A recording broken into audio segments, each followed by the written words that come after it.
Arratsaldeon, muy buenas tardes. Aquí estamos, segunda parte, especial informativo, que estamos ya a 17 de marzo, para quien todavía no lo sepa, el viernes es fiesta, que es el Día del Padre. Por si se me olvida, sorionak a todos los aitas y a todos los aitites. Tenemos mucho que contarles de salud, de economía.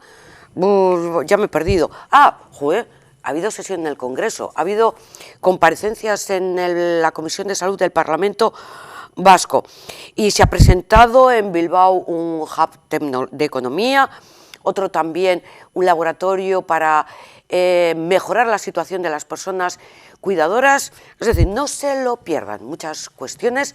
Hablaremos también de pediatría, de las atenciones de traumatología infantil. De momento empezamos con una novedad. Algunos ya se han enterado, la mayoría seguro que no, porque todavía está así como digiriéndose, que es el tema de que va a haber público en las finales de Copa que están previstos, la del 3 de abril entre el Atleti y la Real, y la posterior entre el Atleti y el Barça. Va a haber público, pero los aficionados de Bilbao no pueden viajar. La más cercana, la del 3 de abril, que será en Sevilla, contra la Real Sociedad, efectivamente un aforo del 20-25%, igual que la siguiente final de Copa, pero solo se va a vender entradas en Andalucía. Eso significa que, como estamos confinados, de aquí que no puede salir nadie. O sea, no me vengan con los certificados estos de que sí, de que tengo a la familia, de que tengo que cuidar. Bingen Zupiria, el portavoz del gobierno vasco, ha dicho que no le parece serio, que tal y como está la situación, pues esto de abrir al público una final, un partido de fútbol, como que no. Estamos en un momento crucial para saber cuál va a ser la situación sanitaria a primeros de abril o a mediados de abril. Y la información que llega de los estados europeos que nos rodean, desde luego, no es muy positiva. Por lo tanto, en todo esto hay una cuestión sanitaria que es relevante y que ha llevado al Gobierno de España y a las comunidades autónomas a acordar la restricción de movimientos para los ciudadanos en todo el ámbito del Estado español este fin de semana, con motivo del puente de Semana Santa, y en las fechas festivas de la Semana Santa que coinciden con la final de Copa. Por lo tanto, no parece el mejor momento para invitar al público a asistir a un encuentro de fútbol, cuando estamos pidiendo a la gente que no se aglomere, cuando estamos diciendo a la gente que no se reúna en su domicilio con unidades familiares con las que no convivan habitualmente, y estamos pidiendo a la población que extreme su cuidado y extreme las medidas de protección.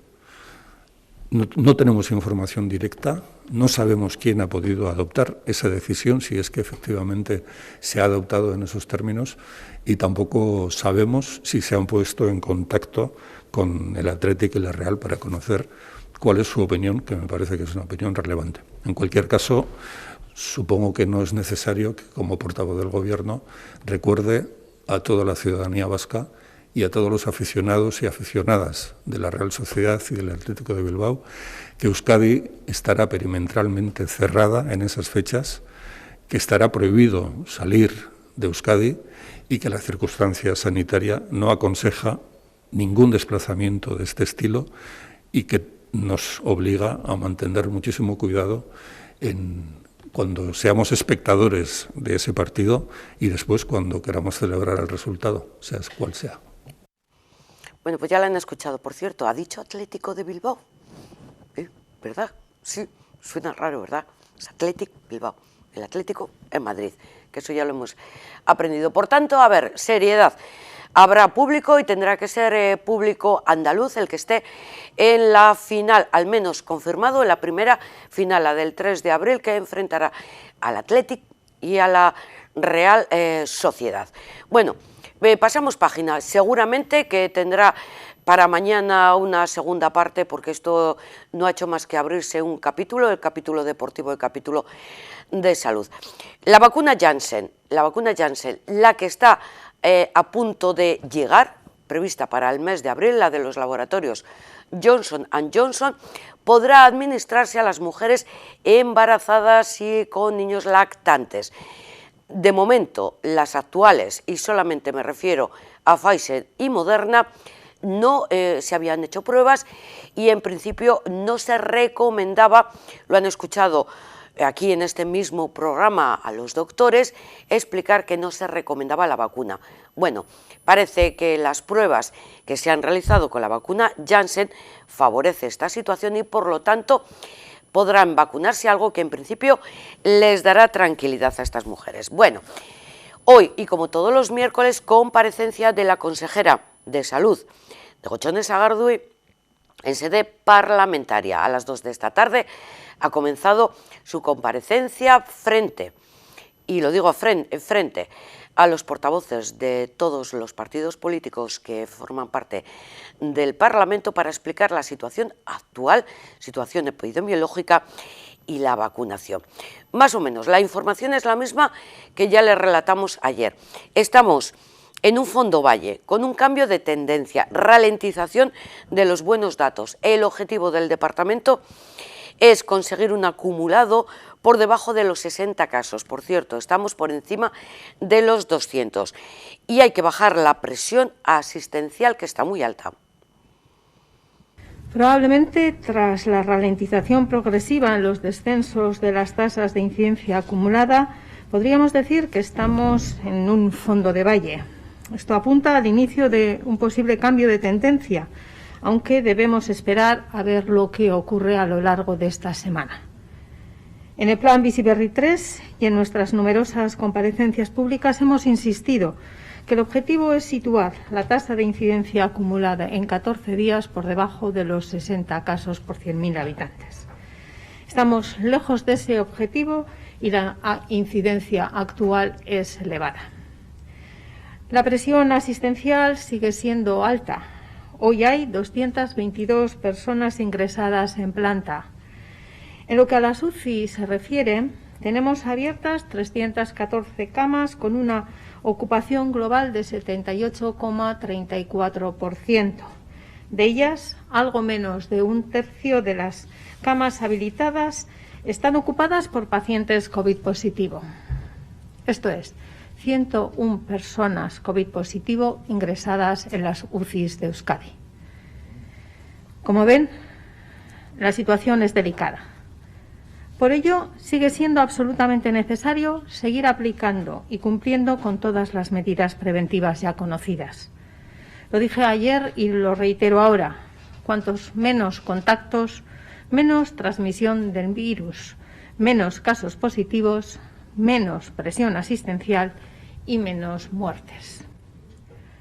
En cuanto a la vacunación, como saben, hemos iniciado esta semana con una noticia: la suspensión preventiva de la vacunación de AstraZeneca. Efectivamente, y de AstraZeneca queremos hablar porque ha repetido la consejera que hasta el momento de la suspensión, se han administrado más de 52.000 dosis de AstraZeneca. No se ha detectado ningún efecto grave. ¿La suspensión qué ha supuesto? Pues que van a quedar suspendidas todas las citas que estaban previstas con esta vacuna y que suponían al menos 24.000 dosis. En Euskadi hemos administrado 52.760 dosis de AstraZeneca y hoy por hoy no consta ningún efecto secundario grave. Por lo tanto, reitero el mensaje de tranquilidad. En Euskadi hemos seguido siempre las indicaciones de las instituciones sanitarias europeas. Se trata de una decisión basada en el principio de la prudencia y la cautela, hasta conocer el resultado del análisis de los casos adversos realizado por la red reguladora del medicamento en Europa. Teníamos en torno a 1.580 citas programadas para la vacunación con AstraZeneca el lunes por la tarde, más citas ayer y más citas hoy. De hecho, teníamos previsto administrar 24.000 dosis a lo largo de esta misma semana. Todas han quedado suspendidas hasta nueva orden. En la medida que haya novedades respecto a esta vacuna, Tomaremos las decisiones oportunas y las comunicaremos. Por el momento, insisto en los mensajes de prudencia y cautela. En estos momentos sabemos que está prevista reunión de la PRAC, el Comité Europeo para la Farmacovigilancia, hoy mismo, pero no sabemos cuándo podrá emitirse informe por su parte. Mientras, seguimos con la vacunación. Hasta la fecha hemos administrado un total de 254.781 dosis y 69.482 personas han logrado culminar la pauta completa. Esta semana continuamos administrando dosis de Pfizer y Moderna.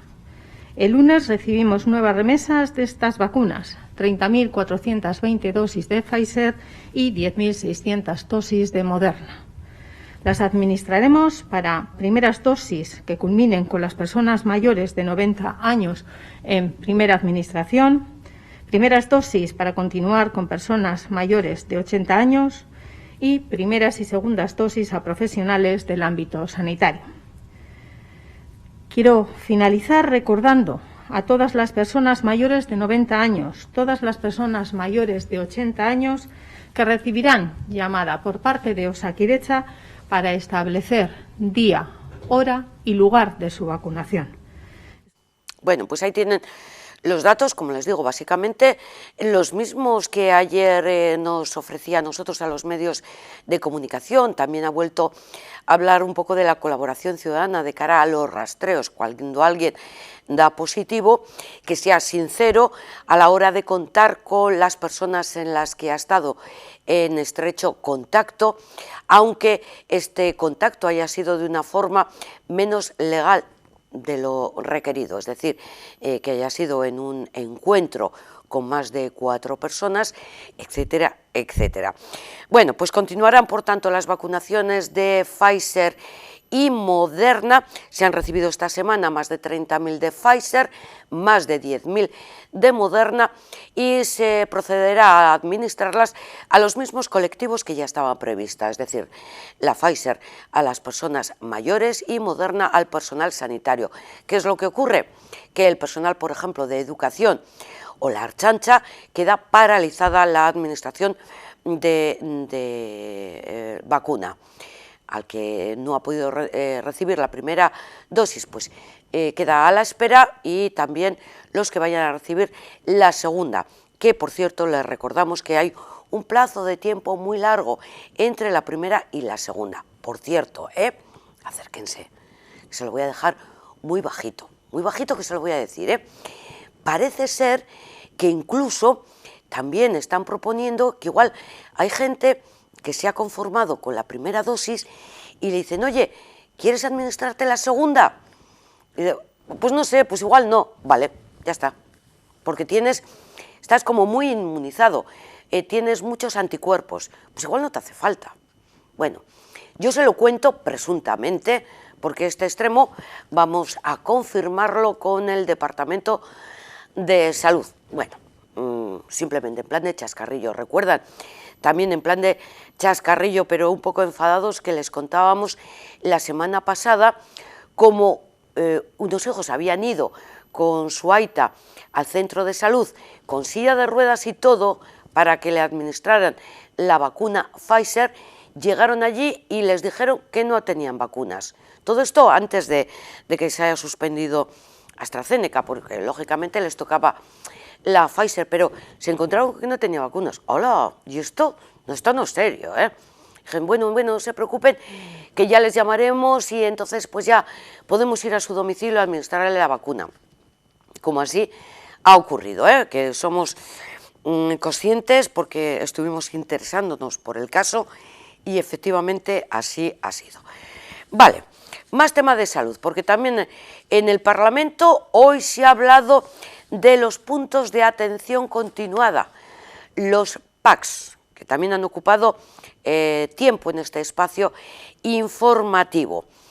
Puntos de atención continuada en Euskadi hay 40, de ellos 23 están en Vizcaya. Recuerden que las últimas informaciones hablaban del cierre del PAC, del punto de atención continuada de Deusto.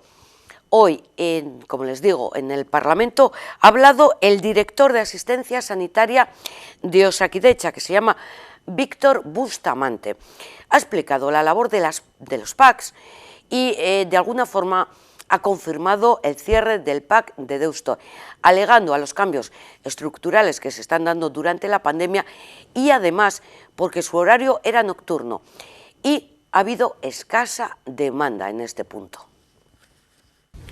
Como saben, los puntos de atención continuada son un recurso importante y muy apreciado dentro de la red de Osakidetza, ya que ofrecen un servicio ágil y próximo a la ciudadanía para atender problemas de salud que necesitan una atención que no se puede demorar en el tiempo, principalmente de pacientes con enfermedades crónicas, pero también pacientes con problemas agudos que requieren una rápida atención y tratamiento.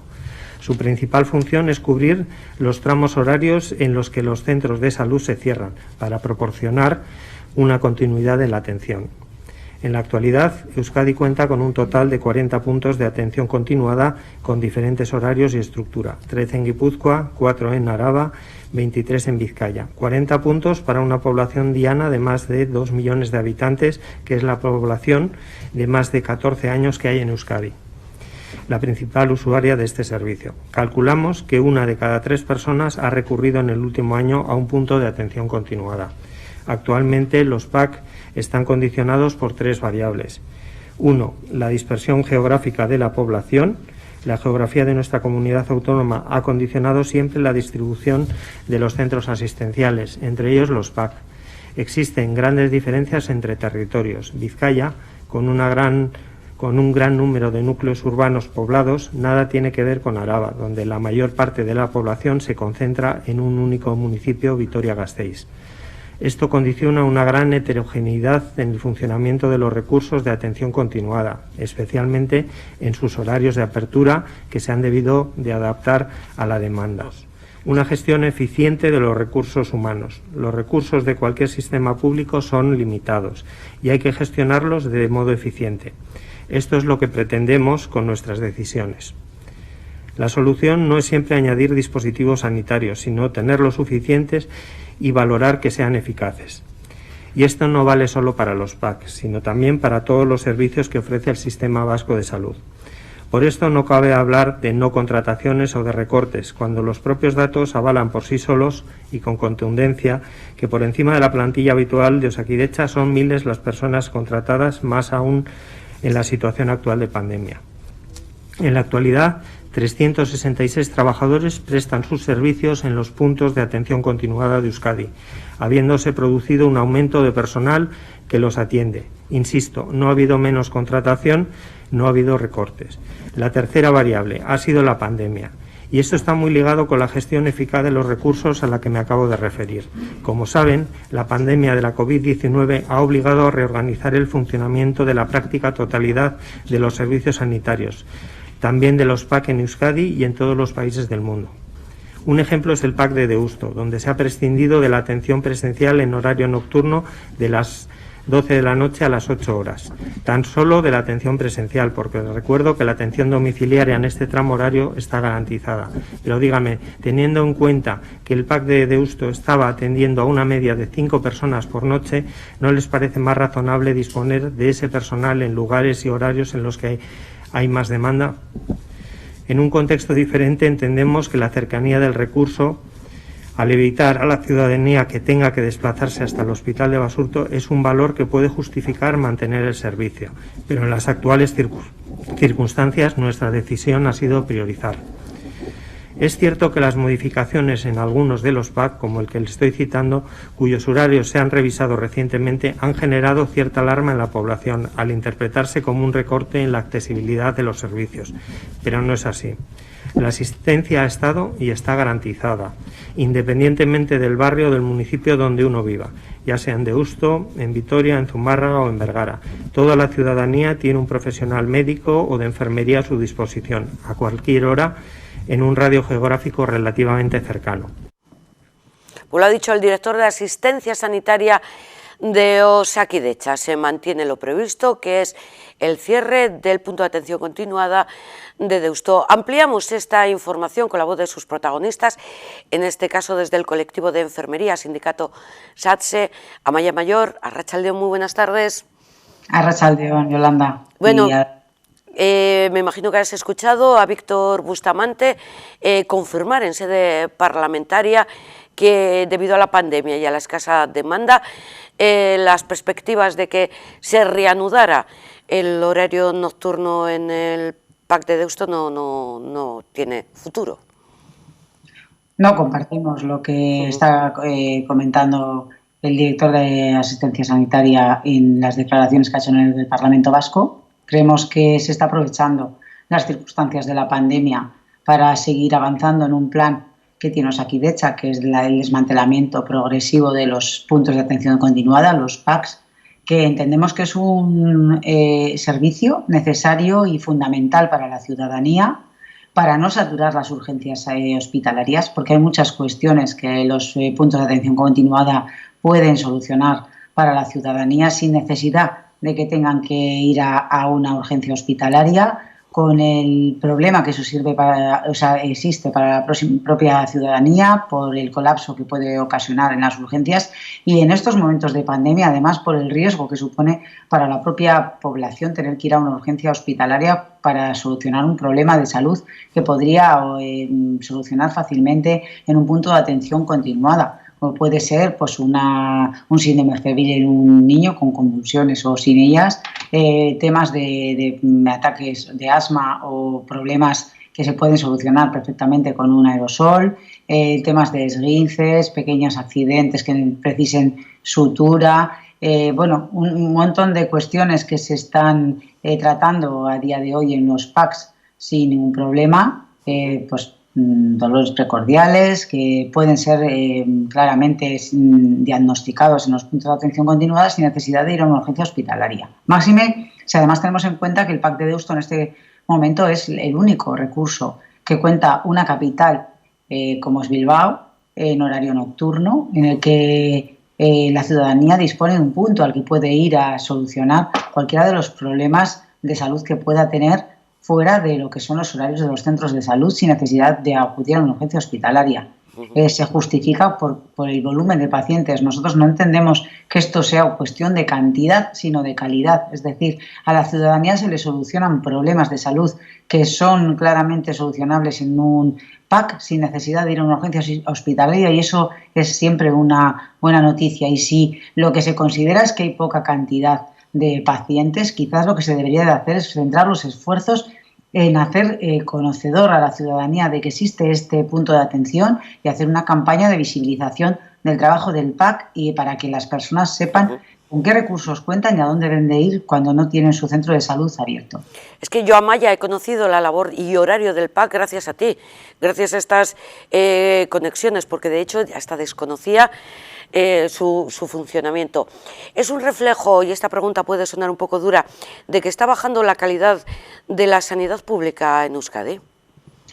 Evidentemente, cuando nosotras hablamos de recortes, hablamos en toda la extensión de la sanidad pública vasca y el tema de los PACs es un punto más.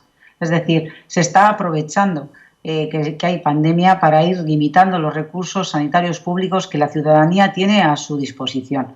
Los puntos de atención continuada en su momento eran muchísimos más. De hecho, Bilbao no contaba solamente con el PAC de Deusto, estaba el PAC de Begoña, había otros recursos, ¿no?, que se han ido, y esto no ha ocurrido solamente en Vizcaya, también ha ocurrido en Guipúzcoa, con el PAC de Zumárraga hace poco. Ha habido luchas, en estos momentos dicen que no está cerrado el PAC de Gorliz, pues porque el tema, aparte de la presión que ha habido en plena pandemia, se ha echado en cierto modo atrás, pero lo que nosotras vemos a nivel sindical es que los códigos que corresponden a esa plantilla estructural se están moviendo de sitio porque lo que subyace detrás es una intención cierta y clara por parte de Osakidetza y del Departamento de Salud de desmantelamiento de los puntos de atención continuada. Y nosotros lo que entendemos es que la ciudadanía tiene que tener un punto de atención de salud entre el centro de salud y la urgencia hospitalaria. Luego nos quejamos de que la urgencia hospitalaria está saturada y que evidentemente hay una serie de procesos de salud que la ciudadanía puede en un momento dado necesitar, sin necesidad de ser atención hospitalaria urgente que cubre los PACs. Y que para eso lo que hay que hacer es primero dar de conocer a la ciudadanía ese servicio, dotar de personal que en estos momentos ya lo tiene y además de capacidad de diagnóstico y de decisión mediante pospruebas, otro tipo de cuestiones a los PAC para que sean realmente eficientes y sirvan como un punto de descarga de las urgencias hospitalarias y de atención a la ciudadanía que, bueno, yo misma he hecho con mi familia en un momento dado uso de los puntos de atención continuada y que es un recurso pues en el que tienes una atención de enfermería, de medicina a tu disposición sin necesidad de ir a una urgencia hospitalaria para solucionar problemas como de dolor, de fiebre, de crisis asmáticas, de infección de orina, de un esguince que te puedas haber hecho, una caída, una necesidad de sutura. Lo que habría que hacer es potenciar estos puntos y no desmantelarlos como se está haciendo estratégicamente desde hace un tiempo por parte de Osakidetza y del Departamento de Salud. Apuntamos este aspecto. Me gustaría saber también de qué forma al colectivo de enfermería os afecta, os influye la suspensión de la vacunación de AstraZeneca. No sé, me imagino que os ha pasado como a todos, de repente una decisión tomada en el Consejo Interterritorial en Madrid y a escasos minutos pues una orden de que se paralice toda la administración de esta vacuna. Bueno, vaya por delante que lo más importante es siempre la salud de la población al administrar cualquier tipo de medicamento, entre ellos la vacuna. Evidentemente, bueno, al colectivo sanitario en estos momentos que está ya terminando de recibir la segunda dosis, que ha sido vacunado entre Pfizer y Moderna, no le afecta directamente, pero indirectamente sí, porque cualquier retraso en la vacunación influye en el retraso en la inmunidad de rebaño, influye a su vez en la progreso de la pandemia y que por lo tanto se trasluce en que hay un incremento de la presión asistencial. Cualquier cuestión que vaya pues en espera de volver otra vez a lo que es la normalidad y influya directamente en que el coronavirus siga expandiéndose, pues evidentemente tiene su influencia sobre la presión asistencial de los centros de salud, de los hospitales, de la SUCI y por lo tanto el colectivo sanitario se ve afectado. Evidentemente es una mala noticia. Esperamos que, bueno, pues que se dirima rápidamente pues, realmente qué hay detrás de esos posibles efectos adversos de esa vacuna, si es así, o simplemente, pues bueno, ha sido una alarma en el que hay que estudiar y veremos si realmente no existe ninguna contraindicación que, pues que se pueda volver a poner en marcha y que rápidamente podamos adquirir la vacunación y la inmunidad en toda la sociedad lo más rápidamente posible, porque es lo que va a posibilitar que toda la sociedad volvamos lo antes posible a la anterior normalidad que teníamos en la pandemia. ¿Podría haber ocurrido que se debiera... Bueno, no ha habido problemas, dice la consejera, con efectos graves en Euskadi, pero ¿que haya habido algún lote defectuoso?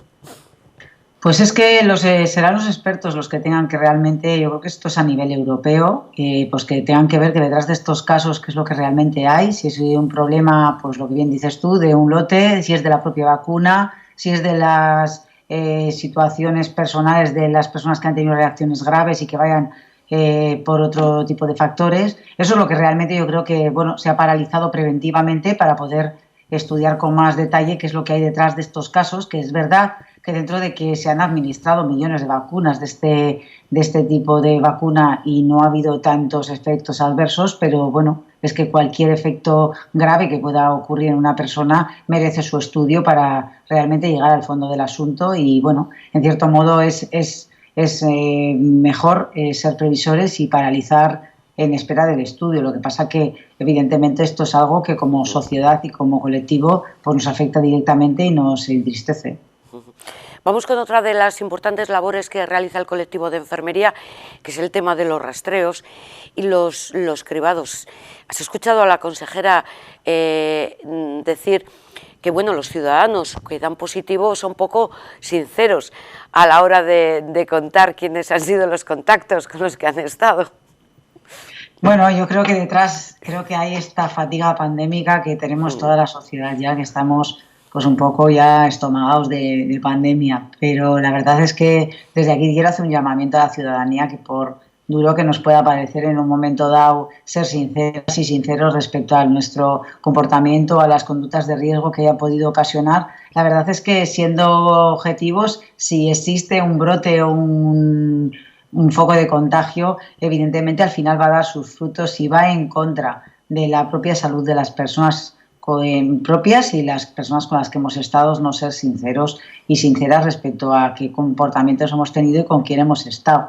Es una conducta que nos pone en riesgo a nosotras como personas, pone en riesgo a las personas en las que hemos tenido un contacto estrecho y al conjunto de la sociedad, porque cuando uno no sabe que ha estado en un foco infeccioso, pues evidentemente sigue con su vida con normalidad, y dependiendo de qué medidas tome, pues al final puede ser un riesgo para el resto de las personas, y al final todas las personas nos relacionamos con personas a las que apreciamos y queremos y a las que no queremos ser un vector de contagio. Por lo tanto, desde aquí, desde nuestra tribuna, damos el consejo de que seamos lo más sinceras y sinceros posibles en el rastreo, porque al final lo que se busca es el bienestar de todas las personas, primero las propias personas que han estado en ese riesgo, y que, bueno, al final, si hay que estar en una cuarentena o si hay que estar, mejor estar tranquilos y hacernos una PCR, saber en qué situación de salud estamos y bueno, pues afrontar la situación como viene, que al final ocultar la información no beneficia a nadie. Desde el colectivo de enfermería se ve positivo el mantenimiento, estas restricciones y limitaciones de movilidad que se ampliarán pues, para este puente del 19 de marzo y para Semana Santa. Estamos viendo que en esta semana que se está abriendo un poco pues la movilidad conlleva contacto y el contacto conlleva infección. Entonces está claro que tenemos todas las personas muchísimas ganas de movernos, de volver a nuestra vida, pero la realidad es cerca y yo creo que es mejor mantener un poquito el pulso a la pandemia, aguantar un poquito hasta el verano, avanzar en la vacunación si es posible, y que cuando lleguemos al verano pues ya estemos en una situación de inmunidad, por lo menos en cuanto al número de personas que más consecuencias graves tiene el coronavirus, ¿no? Nuestras personas mayores, que finalmente son la mayoría, pero no las únicas, que ingresan y que van a la UCI. También quiero recordar que hay muchos casos en personas de menor edad que derivan en casos graves, incluso en fallecimientos. Recientemente pues ha fallecido una profesora de 43 años en Málaga. Es decir, que nadie estamos libres del coronavirus, que estamos cansadas de este tema, pero es algo que no tenemos que perderle la cara, y que mantener las distancias y mantener las medidas de seguridad es algo que nos toca todavía un poquito más hasta que podamos realmente salir de esta pandemia como sociedad fortalecidos. Tras la parte de salud, la parte también más laboral, creo que habéis anunciado nuevas movilizaciones, un nuevo calendario. Sí, esta misma mañana nos hemos concentrado delante de la Diputación Foral. Estamos iniciando las movilizaciones en toda la función pública, porque el problema de temporalidad, de falta de dimensionamiento de las plantillas y sobre todo de estabilización del empleo público y de acabar con la precariedad es un problema que tenemos transversalmente en toda la administración pública vasca, en lo que nos toca en Osakidetza, pero también en el ámbito sociosanitario, en los ayuntamientos, en la administración de función pública. Al final es un tema que venimos denunciando en Osakidetza de lejos, que es un tema que existía antes de la pandemia, que con la pandemia está haciendo todavía más patente esa falta de dimensionamiento de la plantilla y esa falta de aumento de la temporalidad sin fin, que tiene empleo oculto en fraude. Es necesario que nuestros mandatarios, el Gobierno vasco, el Departamento de Salud, en lo que corresponde a Osakidetza, pues dimensionen las plantillas, aumente el número de códigos de la plantilla estructural para que tengamos suficientes efectivos fijos dentro del sistema de salud y evidentemente que acabemos con esta temporalidad que el propio director de Asistencia Sanitaria hacía referencia, pero es que esta temporalidad va íntimamente ligada a la situación que arrastra Osakidetza desde hace muchísimos años y que no vamos a solucionar si no hay un reconocimiento de esa necesidad de plantilla y un cambio normativo que posibilite que hagamos ofertas públicas de empleo lo suficientemente grandes como para estabilizar la plantilla, porque somos en estos momentos la administración pública de todo el Estado, detrás de Navarra, con mayor porcentaje de personal temporal, el 40%. Y no hablamos exclusivamente de colectivo de Osakidetza o colectivo sanitario, sino también, como han venido denunciando, del Departamento de Educación, por ejemplo, en las universidades, que me parece que vais juntos y unidos en estas movilizaciones. Sí, estas movilizaciones es tanto de la administración, de lo que es el Departamento pues, de Salud, toda la función pública, pero luego también está el colectivo de docentes y Osakidetza, que dentro de la función pública, pues bueno, también están otros colectivos como la Chaña y demás, pero es que en este grueso de personal de la administración son Osakidetza y el colectivo docente los colectivos que mayor cantidad de temporalidad tienen en sus filas. Entonces, son, yo creo, que dos sectores estratégicos en un estado de bienestar que el gobierno vasco tendría que hacer un esfuerzo claro por apostar por el servicio público y porque la sanidad y la educación, que son el futuro de la sociedad vasca, estén fortalecidos y fundamentados en unas plazas y en una situación de empleo estabilizado que conlleve, por lo tanto, calidad en los servicios que tiene la ciudadanía.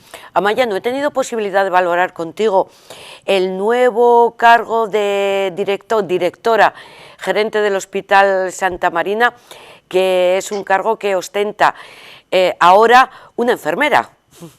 Sí, la verdad es que, bueno, no nos cansaremos de decir en el Sindicato de Enfermería que la enfermería es un colectivo que cursa estudios de grado superior universitario, que estamos ampliamente capacitadas para hacer cargos de gestión, que históricamente, pues no sé si por ese techo de cristal de que la enfermería es un colectivo muy feminizado, no se nos ha tenido en cuenta en el desempeño de estos cargos de gestión, pero que en aquellos cargos en los que desempeñamos nuestras funciones, la verdad es que lo hacemos muy bien, tengo que decir. No es la única gerente, también la gerente del Hospital de Gorliz es enfermera, y en otros sistemas de salud tenemos personas en altos cargos, incluso consejerías que son enfermeras. Nosotras apostamos porque la enfermería ocupe los lugares que se merece como profesión y como colectivo, y que las personas que son enfermeras y que tienen unas capacidades personales de liderazgo y de gestión importantes tengan por lo menos o al menos la posibilidad de ejercer lo que son esos cargos sin ningún tipo de cortapisa, como en muchas ocasiones venimos denunciando que pues la Ley de Cuerpos de Escalas o del empleo público vasco intenta ponernos ese techo para que la enfermería sea un colectivo que no pueda progresar en este tipo de cargos. Por lo tanto, es una muy buena noticia que haya gerentes enfermeras en cargos de gerencia, y esperemos que no sea la última. Esperemos igualmente. Amaya, muchísimas gracias por toda esta información, que vaya mejorando todo este tema de la salud y la pandemia, que estamos todos deseosos. Me imagino que vosotros también, las primeras. Yo creo que sí, que toda la sociedad, y espero que sean en breve. Mucho ánimo. Gracias, eskerrik asko, un beso muy fuerte para Amaya Mayor del Sindicato de Enfermería SATSE. Vamos a seguir ahora también actualizando los datos de coronavirus en Euskadi, es decir, los contagios en las últimas 24 horas, que, como ya avanzaba la consejera, se acabó la bajada. Esto significa que comienza de nuevo la subida, porque ha habido 402 nuevos positivos. Se han hecho en las últimas 24 horas 8.874 test, pero superamos la barrera de los 400, y de estos 402, 69 corresponden a Álava, 205 a Vizcaya y 118 a Guipúzcoa. 39 personas han ingresado por COVID en planta. En las UCIs hay actualmente 101 personas. La tasa de positividad sube al 4,5%, el acumulado al 200,6%. También este es el acumulado de los últimos 14 días por cada 100.000 habitantes. La nota más luctuosa es que en la última semana, del 8 al 14 de marzo, han fallecido 29 personas por COVID. Vamos a ver el reparto a nivel municipal, a nivel vizcaíno, de nuestro territorio de los contagios. Ermua continúa en el nivel rojo de máximo contagio, con 5 nuevos positivos. Bilbao suma 93, Baracaldo 14, 11 Sestao 5, Portugalete 9, Santurce, ninguno Trapagarán, 1 en Ortuella, 2 en Abanto, al igual que en Musquis, ninguno en Ciérvena, 4 Erandio, 5 Leioa y finalmente Guecho 13.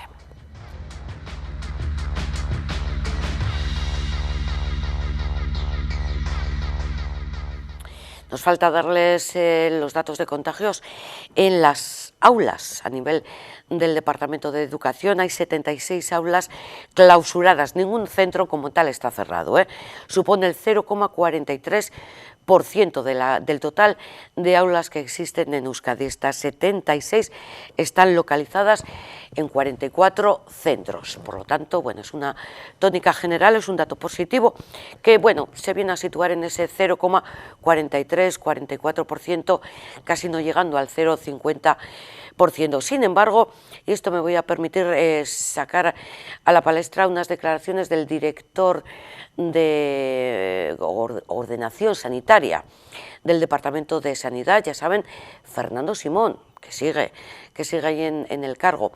¿Y por qué le traemos a la palestra? Pues porque con los últimos datos que se están dando, por cierto, que no solamente aquí, que en Francia y en Italia pues van así de aquella manera, pero podríamos hasta pensar que puede llegar una cuarta ola. Esperemos que no sea. Vamos a tratar entre todos de controlar la transmisión para evitar esa cuarta ola, o por lo menos retrasarla lo suficiente para que el impacto de la vacunación sea cada vez mayor en la reducción del riesgo de transmisión.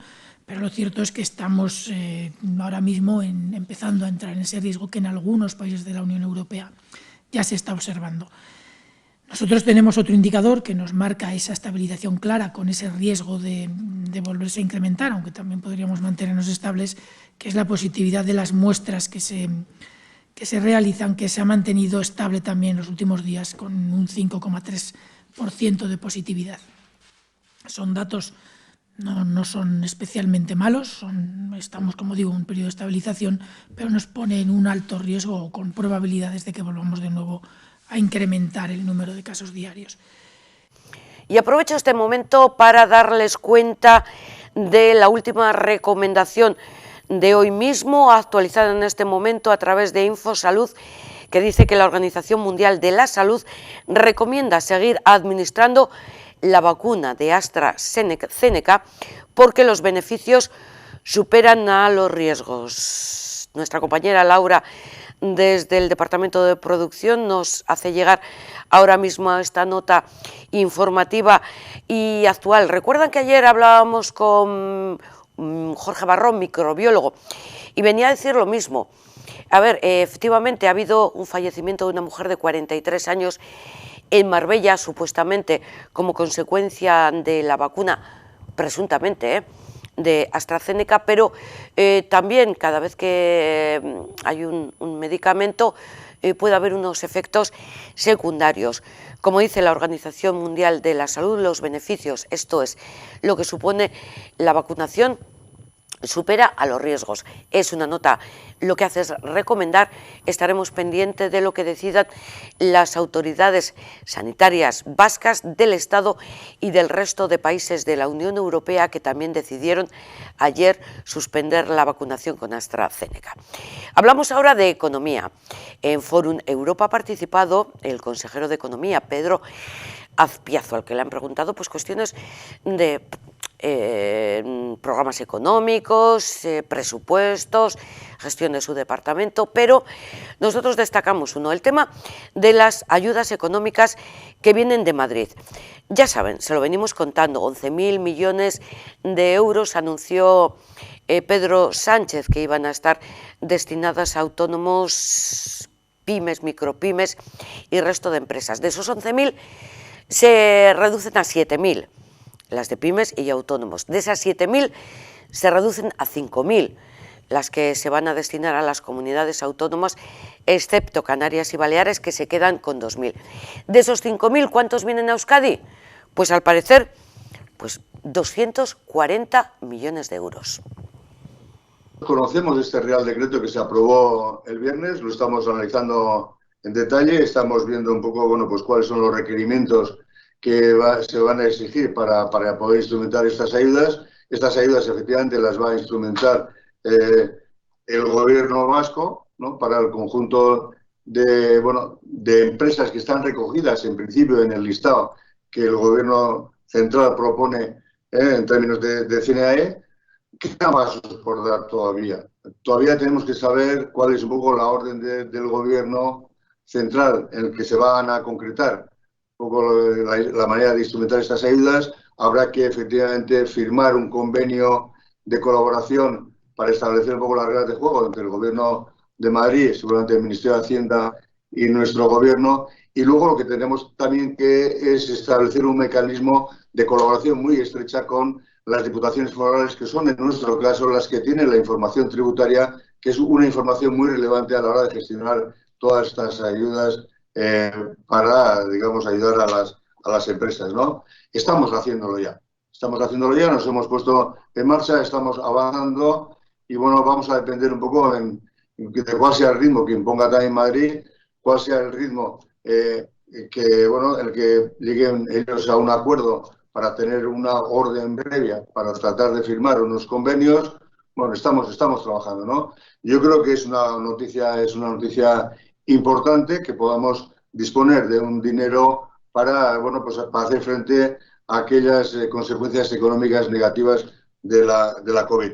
Nos hubiera gustado, sí, nos hubiera gustado que esta política también hubiera sido consensuada previamente con las comunidades autónomas, porque nos lo han servido como un plato de lentejas. Os he dicho, aquí va a haber este dinero, vais a tener que repartir a estos CNAEs, estos importes, y ya está.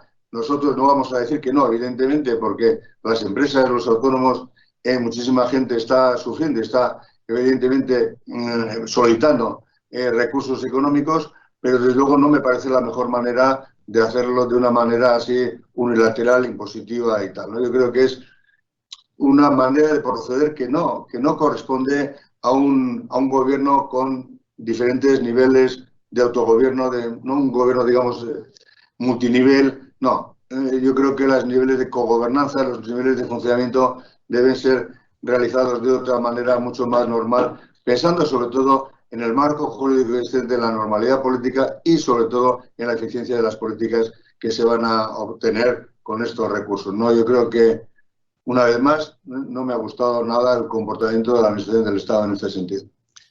Bueno, al consejero no le ha gustado la forma. Vamos a conocer si del colectivo de los autónomos, que supuestamente son receptores importantes de estas ayudas, si les está gustando la cantidad y cómo se van a entregar, plazos, celeridad y demás. Así que hablamos con Íñigo Fernández, de Orientación y Empleo del Sindicato de Autónomos de UPTA Euskadi. Arratsaldeon, Íñigo, muy buenas tardes. Hola, ¿nos escuchas? No, hemos perdido la comunicación. Vamos a esperar un momento a ver si es posible volver a conectar con Íñigo Fernández para ampliar este capítulo económico, que es el que ahora nos afecta, porque no dejan de anunciarse cantidades económicas para combatir la segunda de las consecuencias de la COVID, que es el tema de la crisis económica. Íñigo Fernández, arratsaldeon. Arratsaldeon. Ahora sí que nos escuchamos, muy buenas tardes. Sí, antes no te oía. Gracias por estar con nosotros. Bueno, me imagino que la actualidad laboral ahora de los autónomos que representas está en saber con cuánto dinero vamos a contar y quién va a poder recibirlo. Sí, sobre todo quién va a poner más o menos el dinero, porque lo ha dicho el Gobierno y eso no creo que cambie. La partida está delimitada para todo el Estado español, pero nos corresponderá lo que nos corresponda a la comunidad autónoma vasca y a Vizcaya en este caso. Pero lo que no tenemos claro, evidentemente, es el famoso listado de CNAEs de la que hablaba el consejero, creo, un poco antes. Y la verdad que opinamos parecido, ¿no? Le escuchaba al final, pero la verdad que estamos, al menos en el tema de los CENAES, desorientados y bastante descontentos. Explica un poquito, por favor, Íñigo, qué es eso de los CENAES, los sectores económicos que están incluidos. Es un sistema antiguo que está totalmente desfasadísimo. Cualquiera que creo que no se renueva desde el año 90 o desde el año 2000, con lo cual podemos imaginarnos la modernidad que pueden tener esas actividades económicas al nivel de que los toreros y los humoristas creo que están en el mismo. Entonces, es por poner un ejemplo un tanto jocoso. Entonces, partiendo de ese hecho que me parece un error el seguir usando el CENAE para absolutamente nada, peor el usarlo para una ayuda y peor el discriminar algunos CENAES o algunos, es parecido al IAE, digamos, que eso igual lo conoce un poco más la gente, sobre otros, porque entendemos que todos los autónomos han tenido pérdidas la mayoría y que se tendría que tener en cuenta las pérdidas, no en qué sector estés, que es un poco injusto. Ya. Yo he leído algunas de las condiciones para poder ser beneficiario de esta ayuda, que es, por ejemplo, no tener sede en paraíso fiscal. Es obvio, sí, vamos. Bueno, eso, dando por hecho que los autónomos de calle o incluso los pequeños empresarios, eso se nos escapa totalmente, evidentemente. Sobre todo debemos tener en cuenta el no tener deudas con la Seguridad Social ni con Hacienda, que es importantísimo para todo este tipo de ayudas, lo remarcamos siempre, y para cualquier gestión, incluso para jubilarse, que eso alguna gente igual no lo sabe, porque te pueden paralizar la jubilación si tienes deudas con algún organismo público, y el mantener el empleo hasta junio del año que viene, o mantener, en caso del autónomo, igual es mantener la actividad. Imagino que se amoldará según la Diputación de Vizcaya, cuando le pasen, digamos, la asignación económica y haga las bases, se aclimatará, imagino, no dejar la actividad hasta junio del año que viene. Pero, por ejemplo, si debido a esta pandemia la situación económica ha cerrado, tampoco puede pedir la ayuda, ¿no? No, en principio no. Ojo, nuestra opinión sería que sí, evidentemente, si va a volver, porque la reactivación de los sectores que ya, por desgracia, están en su casa porque no han tenido más que cerrar la persiana, dicho vagamente, sí que podría, pero sí que la orientación de la ayuda no es esa. La orientación de la ayuda es que resistan los que todavía estamos trabajando y los que hemos tenido pérdidas. Esa es la teoría de la ayuda. Desde luego, lo que han cerrado, por desgracia, no podrán acudir a esta ayuda, esperemos que haya alguna, pero desde luego a esta no van a acudir. Y, por tanto, tienen que justificar que han tenido pérdidas. ¿De qué tanto por ciento? Y si hablamos de un sector como, por ejemplo, el cultural, que solamente trabaja en verano, en ferias y demás, ¿cómo justifica esto? La verdad que no se sabe, porque evidentemente lo que ha dicho el gobierno es dar unas pinceladas, imagino, ya eso a nivel jurídico es más difícil, pero ha dado unas pinceladas y luego le ha pasado la pelota a las comunidades autónomas y creo que lo van a negociar incluso con las diputaciones, con las últimas noticias que tengo. Entonces, evidentemente, eso legalmente se aclimatizará más o menos en la regulación del gobierno con cada comunidad autónoma o cada diputación. No sabemos exactamente a día de hoy, no sabemos lo de los CENAE, porque lo estamos de hecho discutiendo con el gobierno, nuestra asociación y todas las asociaciones, porque de hecho nos parece nefasto. Entonces, como ya de por sí partimos de una negociación que esperemos que el gobierno cambie, pues no podemos hablar desde luego de las condiciones, porque entendemos que el gobierno cederá un poco al menos de nuestras pretensiones y que es al fin y al cabo las lógicas. Pero todo se reduce, estas ayudas, a un pago único, que como sí, mucho... Sí, va a ser un pago único, creo que se habla de unos 3.000 euros, pero digo por materializar. Luego ya digo que puede ser muy diferente, depende de la comunidad autónoma, la provincia, o vete a saber lo que estiman, o si hay una partida presupuestaria especial aquí o no. Eso es muy, muy relativo, eso dependerá de los políticos. Pero en principio se estima unos 3.000 euros para cada autónomo que integre el CENAE que le ha dado la gana al gobierno. Entonces, tampoco tenemos las cosas nada claras. ¿No tenéis mano con el gobierno a través, sí, no sé, de los sindicatos para decirle, oye, mira, por aquí vas mal? Y podéis ver, no, de hecho eso lo hemos dicho, de hecho hay un vídeo de nuestro secretario general estatal en las redes sociales que precisamente está 1 minuto y medio criticando, digamos, valorando negativamente la estrategia del gobierno, porque es totalmente aleatoria. Y hombre, no meter a las jugueterías y meter a los salones de juego, a mí me parece intencionado. Igual es que pienso mal siempre, pero a mí me parece muy intencionado que las jugueterías no tengan derecho a esta ayuda, pero los salones de juego sí. Entonces, no solo intencionado políticamente, sino además nos parece mal y un error. y que no salva el sector, simplemente se está derivando a unos sectores que nadie entiende por qué, o al menos yo no lo entiendo, de esas famosas 95 sectores que ha sacado el CENAE la ministra, que no hay por dónde cogerles. Pues aparte del tema ese de que jugueterías no esté incluido, ¿qué sectores, así a nivel un poco jocoso y que sean raros, sí aparecen como posibles beneficiarios? Pues muchos intermediarios y sobre todo, que lo tengo que decir porque es una crítica y lo digo personalmente, no tengo ningún problema, son salones de juego, por ejemplo. Vale, el tema de los salones de juego. Y ya que tenéis mano ahí en Madrid, ¿qué pasa? Porque hemos escuchado a Raúl Arza, reelegido secretario general de UGT en Euskadi, hablar de que van a pedir que los ERTE sean indefinidos. ¿Hay algo de esto encima de la mesa? Hombre, imagino que si lo dice Raúl, habrá algo encima de la mesa, porque no creo que hable sin tener ninguna información, que seguro que es el que tiene más información.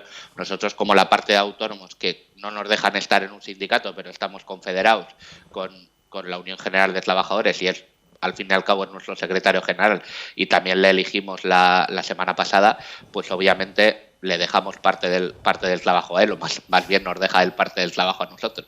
Pero evidentemente lo de los ERTES, que es un tema muy complicado, pues lógicamente hay que, desde luego, derivarlo en el tiempo, porque se está viendo que que no hay una salida del trabajo a esos ERTES. Entonces, evidentemente algo hay que hacer. ¿Os consideráis, una vez más, permíteme la expresión, los autónomos, los parias de toda esta crisis?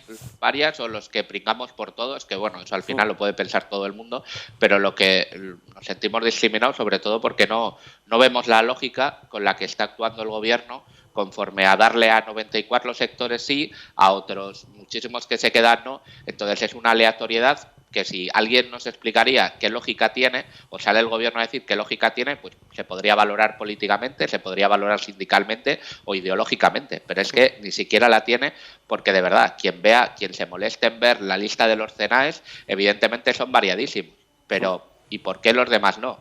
Entonces es lo que estamos intentando frenar o que por lo menos triunfe la lógica en Madrid, de que ya creo que algunos, ha dicho la ministra que va a añadir, pero es que nuestra propia opinión es que no se tengan en cuenta los CENAEs, sino el ritmo, o sea, la bajada de facturación que haya del año pasado, que es lo verdaderamente importante. Quien haya tenido pérdidas, en principio necesita la ayuda, y quien no la haya tenido, esté en el sector que esté, pues en principio no es para esa persona la ayuda, serán otras.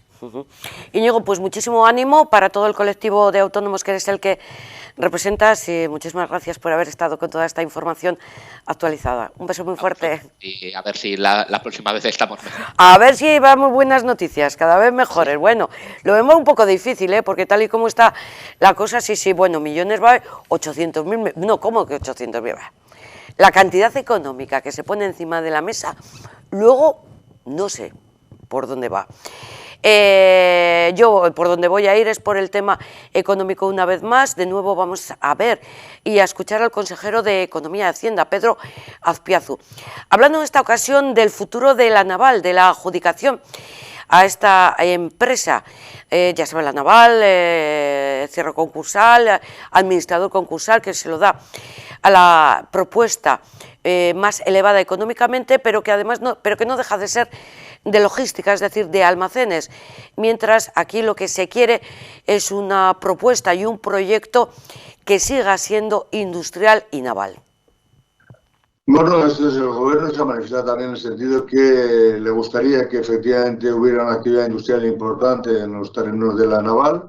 La margen izquierda, Sestao, en este caso concretamente, ha sido un municipio muy industrial. Lo que la gente, entre comillas, sabe hacer es industria, y creo que eso es un potencial que hay que utilizar. Bien, es verdad que los que han, entre comillas, ganado, digamos, ese concurso, bueno, pues inicialmente se van a dedicar también a los temas logísticos, pero han hecho también declaraciones en el sentido de que una parte de esas instalaciones también se van a llevar a cabo actividades industriales, ¿no? Veamos, yo creo que el gobierno está hablando con ellos y esperemos que efectivamente al final encontremos una solución satisfactoria con más industria, una solución satisfactoria también a los que han ganado el concurso, y para los trabajadores y para el pueblo de Sestao, bueno, en definitiva para todo el mundo, ¿no?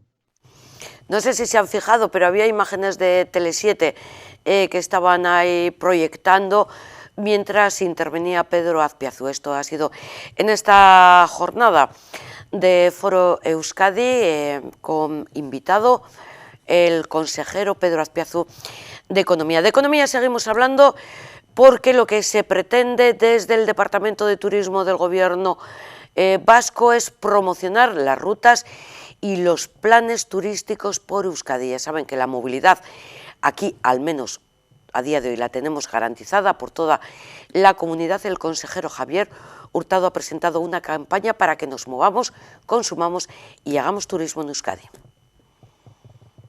Hace apenas unas semanas presentamos el Plan de Sostenimiento del Turismo Vasco, dotado con 21 millones de euros, 18 millones de euros en ayudas directas y 3 millones encaminados a la promoción y dinamización de Euskadi. Debe ser una apuesta continua y es también una demanda del sector, sobre la que hemos reflexionado con ellos para adaptarla a las circunstancias. El sector turístico en Euskadi y en nuestro territorio como destino tiene muchas fortalezas y en ellas debemos basar nuestra promoción para mantener en la retina de los potenciales visitantes que aquí contamos con una oferta variada, una gastronomía de excelencia y planes para todos los gustos. Hemos actualizado, completado y redactado la página de Planes por Euskadi, con el lema Euskadi parte de ti, Euskadi se usará. Porque Euskadi forma parte de nosotros mismos, pero también surge y nace de nosotros. Por eso queremos invitar a los vascos y vascas a redescubrir y reescribir Euskadi con otros ojos. Con ello buscamos un doble objetivo: contribuir a activar el sector turístico con nuestro turismo interno y ofrecer planes alternativos para evitar aglomeraciones en los puntos más conocidos.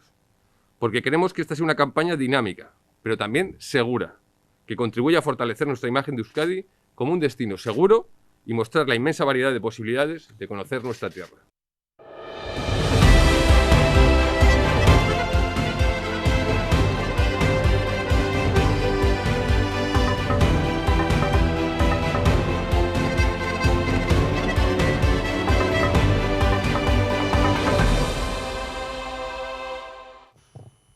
Claro que sí, con todos los sitios que tenemos para visitar estos días festivos, pues tenemos que aprovechar a hacer nuestros planes por Euskadi. Esto, turismo y economía. También economía circular es lo que hoy se ha creado en Bilbao. Se llama el primer centro de servicios avanzados de economía circular del sur de Europa. ¿Esto qué significa? Que es un sistema, es pionero en todo el Estado y en el sur de Europa. Se llama el Basque Circular Hub y va a ofrecer una cartera de servicios a la industria vasca. Va a estar gestionado por la sociedad pública IOBE. En el año 2024, y seguimos en plan titular, habrá formado a 1.200 profesionales en economía circular y 1.500 empresas vascas van a utilizar sus servicios. Es uno de los instrumentos para cumplir con los objetivos de la Estrategia de Economía Circular de Euskadi para el año 2030. La sede del Basque Circular Hub se localiza en el Centro de Emprendimiento del Auso Factory Irazábal de Matiko, que pertenece al Ayuntamiento de Bilbao, y todo ello gracias al convenio suscrito entre la sociedad pública IOBE y el citado ayuntamiento, mediante el cual el ayuntamiento cede el espacio en el que se alojan las instalaciones de la sede de este nuevo servicio, en cuya presentación ha estado hoy junto al alcalde de Bilbao la consejera, ahí la vemos, de Desarrollo Económico, Arantxa Tapia. Este Basque Circular Hub que hoy presentamos es el único centro de estas características que existe tanto en el Estado como en el sur de Europa. Nace con la vocación de ofrecer servicios de prospectiva de mercado, de formación avanzada, así como de análisis de tendencias y generación de conocimiento experto en el ámbito de la economía circular, que cuando ahora comentábamos, a veces ponemos muchos adjetivos, pero la economía circular es economía. Entre otros objetivos, se espera que en los próximos 3 años sean más de 1.500 las empresas que estén utilizando los servicios de este centro. Bilbao aspira a constituir un ecosistema propicio donde se asienten nuevas industrias y proyectos, donde se asiente una nueva economía. En este sentido, la economía circular se erige como una apuesta de carácter estratégico y de futuro para Bilbao. Una industria donde se aunan la innovación, el talento y la sostenibilidad, y con una importante proyección de futuro. Nuestro objetivo, sin duda, es posicionarnos como una ciudad que resulte atractiva para el talento internacional, en estrecha relación, como no puede ser de otra manera, con el tejido empresarial y también con el tejido de emprendimiento. Una ciudad moderna, igualitaria, innovadora, sostenible y con valores, donde se encuentren las condiciones necesarias para un desarrollo humano sostenible y también para un desarrollo profesional. Y ahora nos vamos a Madrid, porque hoy ha habido sesión plenaria en el Congreso. Vamos con algunas de las preguntas, esto que llamamos pleno de control al Gobierno.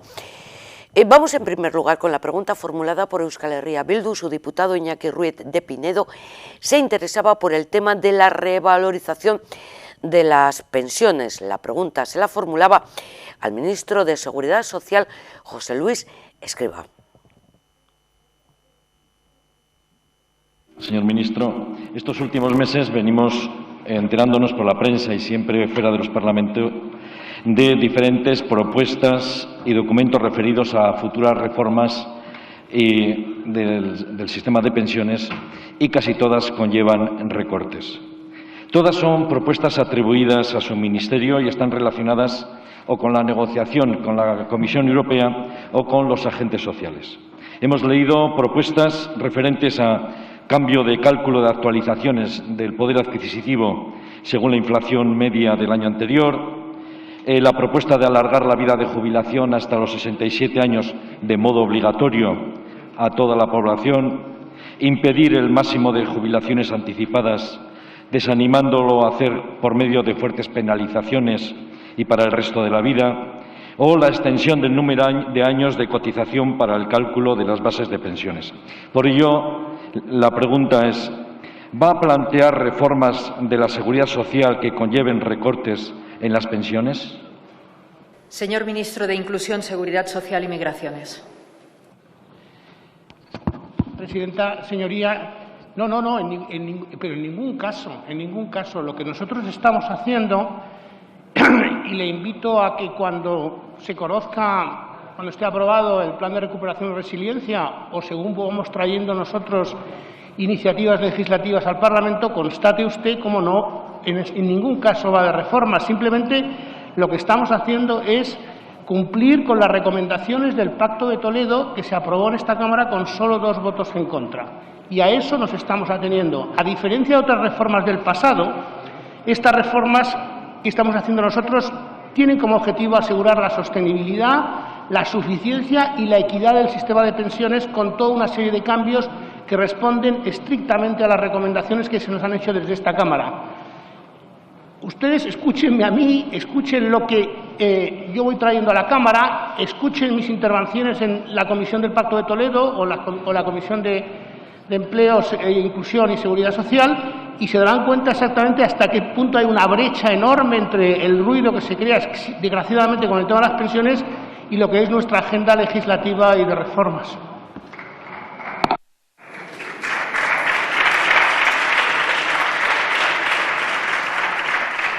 Señor Ruiz de Pinedo. Sí, muchas gracias. Sí, pero dice que no van a existir recortes y que va a asegurar que todo el guión se va a establecer en base al Pacto de Toledo. Pero, por lo que nos está llegando, por todos los medios, es que su medida estrella va a buscar la reducción del gasto a medio plazo y mediante 2 medidas fundamentales: el retraso de la edad de jubilación y la ampliación de los años para el cálculo de la base del importe de la pensión. Eso, señor ministro, son recortes. Y son recortes, además, que van a repercutir, sobre todo, en las generaciones futuras, en los sectores más precarizados, y no van a producir gran ahorro, salvo el ahorro que se produzca en estos sectores. Y entre las propuestas que nos van llegando, espero equivocarme, no encontramos nada sobre el tema de las mejoras de las pensiones mínimas. Ni para las contributivas ni para las no contributivas, ni en tema, por ejemplo, del tema de viudedad. No puede poner la excusa, luego cuando venga, de que es Europa la que va a imponer estos recortes. No plantee reformas que incluyan recortes, es lo que vengo a pedirle, por favor. Que incluso algunas de ellas... Muchas gracias, señor Ruiz de Pinedo. Estoy convencido, señor Ruiz de Pinedo, que cuando vayamos trayendo aquí las distintas piezas que conforman la reforma, usted y yo estaremos de acuerdo en que no hay nada que tenga que ver con recortes, sino mejoras genuinas de la equidad del sistema de pensiones, como acaba de ocurrir, por ejemplo, con la reforma que trajimos de la prestación de la brecha de género. El caso que usted me pone, por ejemplo, de las pensiones, la posibilidad de anticipar pensión, digamos, la anticipada, vamos a hacer una reforma que estamos discutiendo con los agentes sociales, básicamente para hacerla más justa y más progresiva, que era regresiva, pero nada de recortes.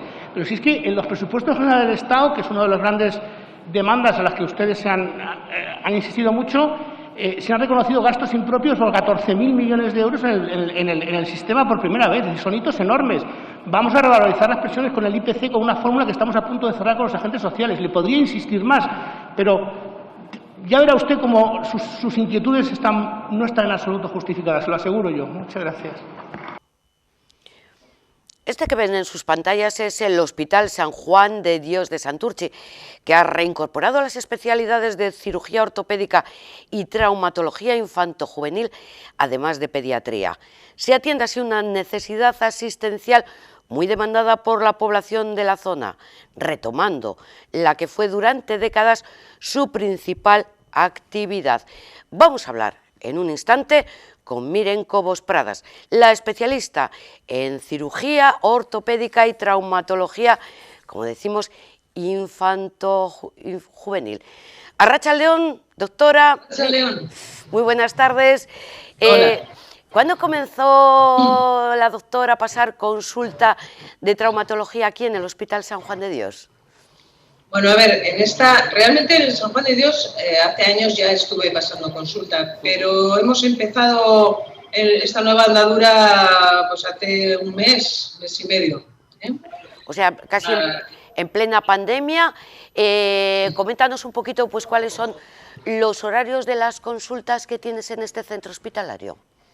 Pues la consulta empieza a las 4:30. Hasta las 7, 7:30, pero realmente hay hora de inicio, pero no de final. Cuando atiendes niños, normalmente los tiempos se alargan bastante más, pero empieza a las 4:30. Pero tampoco todos los días, ¿no? No, lunes y miércoles. Lunes y miércoles. La doctora Portugaluja, por otra parte, Miren Cobos, ¿dio sus primeros pasos también en San Juan de Dios, en este centro? Sí. Nada más licenciarme, el primer paciente que vi fue en San Juan de Dios, en las urgencias de San Juan de Dios. Entonces, para mí, pues guardo una relación un poquito especial con esa casa. Es donde aprendí a hacer medicina, de verdad. Luego vino la especialidad, pero los inicios fueron ahí.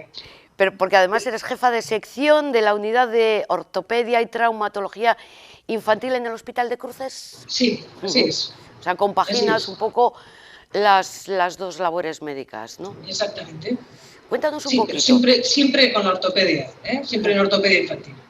¿Y qué es la ortopedia infantil? ¿Cuáles son las alteraciones que trata? Sí, bueno, para empezar, la ortopedia infantil es una de las disciplinas que están dentro de la traumatología. Somos traumatólogos, pero hiperespecializados, o sea, especializados en todo el desarrollo y la patología del aparato osteomuscular del niño desde que nace, desde recién nacido hasta final de crecimiento. Entonces, claro, las barreras son un poco laxas. Al principio son hasta los 14 años, pero sabemos que el adolescente también sigue creciendo, sobre todo en el caso de los niños. Entonces, desde el nacimiento hasta los 14 y 16 años vamos controlando y tratando las patologías asociadas al desarrollo del chaval en ese sentido. Sabemos pues, alteraciones de la marcha, problemas de cadera del recién nacido, pie plano, pie zambo, en nuestro caso aquí también fracturas, niños con lesión neurológica y todo lo que conlleva desde el punto de vista osteomuscular. O sea, es un poquito, es muy amplio, es la especialidad de trauma, pero aplicado al niño en crecimiento, al paciente en crecimiento. Han sido muy diferentes, hemos comentado que los primeros pasos como especialista, bueno, antes de la especialidad la diste allí en el Hospital San Juan de Dios, pero de aquella época a hoy en día, ¿ha evolucionado esta especialidad mucho? Mucho, mucho, mucho. Pero sobre todo porque ha cambiado la mentalidad. Realmente en lo que es ciencia y lo que son los tratamientos, tanto en pediátrica como en adulto, lo que es la traumatología, las bases se mantienen. Lo que cambia es mucho la mentalidad, porque antiguamente se pensaba que el niño era un adulto pequeño. Se ha visto que no, evidentemente, y que tiene su propia idiosincrasia, tanto en decisiones a tomar por nuestra parte, la visión de que es muy cambiante el cuerpo del niño, no es como el adulto. Entonces, todo eso se ha ido modificando mucho, la visión de la propia especialidad, y de tratamientos que antes se postergaban a que el paciente hubiera crecido, se ha ido viendo que no, que muchas cosas hay que atacarlas cuanto antes, incluso si son cirugías o otro tipo de tratamientos, pero en eso ha cambiado mucho, lo que es la perspectiva y la visión del paciente como paciente pediátrico. ¿Y la visión de los padres también ha cambiado mucho? La visión de los padres, bueno, a ver, la visión de los padres, yo creo que ahora los padres han cambiado en el sentido de que exigen, ¿cómo te diría? No se admite que el niño tenga ningún problema, en ese sitio son mucho más exigentes. La exigencia ha aumentado, creo que como en todo, yo creo que como en todo en general, pero la exigencia es mucho mayor. No entra en nuestra cabeza que un niño hoy en día pueda tener una cojera. Antes, posiblemente hace 40 años, pues si el niño estaba cojo, pues oye, pues mala suerte. Digo cojera y es como muy burdo, pero es más que nada es para explicarme bien. O sea, entonces, ahora es impensable que un niño coje o que un niño tenga una deformidad. Entonces, bueno, en ese sentido es mucha más exigencia, mucha más preocupación en cuanto a los problemas de espalda. El niño no está bien colocado, le veo torcido, no me anda bien. Esas cosas posiblemente antes ni se miraban. Pues sí que hay más exigencia. Pues vamos con unas recomendaciones para los padres. ¿Qué síntomas deben tener presentes los padres con un niño para decir, igual mejor lo llevo, pues eso, a un traumatólogo especialista infantil que mire a ver si tiene algún problema? Todo depende de la edad. Esto no pasa con los adultos. Nosotros, lo que es la población pediátrica, la dividimos por edades y según la edad hay unas patologías que tienes que buscar. Entonces, en un niño muy chiquitín que recién esté andando, todavía no tiene una marcha adquirida, pues sea hasta los 5, 6, 7 años, pues el hecho de que tenga mucho puente en el pie, que no sea planito, parece un sinsentido porque todo el mundo piensa en el pie plano. Un niño pequeño con un pie con mucho arco, o que tenga una cojera, algo que los padres, además los padres son los primeros que no les cuadra, eso sí habría que mirarlo, porque a veces eso puede asociar otras cosas, aparte de otros temas que solamente dan la cara por un exceso de arco en el pie, igual son lesiones medulares. Es decir, que hay cosas que hay que mirarlas más. En una persona, un chaval más mayor, las cojeras siempre hay que verlas, las alteraciones de la marcha hay que verlas, porque puede deberse a muchas causas. Los temas de la postura, ¿no? La columna, le veo torcido, le veo muy inclinado hacia adelante, eso hay que mirarlo también. Porque posiblemente tengamos opción a mejorar. Una vez que acaba el crecimiento, estas historias de malas posiciones, de columnas torcidas, tal, se hacen rígidas y ya no hay manera de tratarlas. O sea, quiero decir, según la edad podemos encontrarnos distintos riesgos, distintos peligros que tenemos que irlo sorteando. Cuando una lesión, por llamarlo de alguna forma, requiere una operación, ¿Y qué otras, por ejemplo, pies planos o pie curvo, entiendo que requiere un tratamiento más laxo, más suave, ¿no? ¿Cuándo requiere una cirugía? Normalmente, a ver, las cirugías se indican cuando ya no hay manera que de manera ortopédica la articulación o la mano, el pie, la rodilla, cuando vemos que de forma ortopédica o respetando los tiempos de desarrollo, porque hay muchas cositas que con el desarrollo del niño van a ir, ellos solas van a ir mejorando, como en el caso de casi todos los pies planos, casi todas las piernas en X, que se llaman, forman parte muchas veces del desarrollo del niño. Hay un rango de normalidad y el niño se va a mantener en ese rango, aunque visualmente nos llama un poquito la atención. Entonces, cuando vemos que se acaban los plazos de desarrollo nuestro, pues tenemos que ayudar con la cirugía. En el caso, hay otras patologías, otros niños, en los casos de las parálisis cerebrales, las cirugías son mucho más tempranas, mucho más agresivas, porque tenemos un factor que es el factor espástico, la espasticidad, el tema cerebral, que nos va a ir continuamente deformando ese esqueleto. Entonces tenemos que estar, son, ya te digo, mucho más encima y son cirugías mucho más precoces. En un niño sano es cuando vemos que no hay manera de reconducir una deformidad cuando nosotros tenemos que actuar. Tenemos, por ejemplo, lo más habitual, que es una fractura. Un niño se cae de la bici, se rompe la mano, el brazo, una niña juega al fútbol, se rompe el tobillo, pero sin embargo tenemos la costumbre de llevarlo, lo que decías, a un traumatólogo general o a urgencias general. ¿Por qué es importante llevarlo a un traumatólogo infantil? ¿En tu caso? Bueno, por la perspectiva.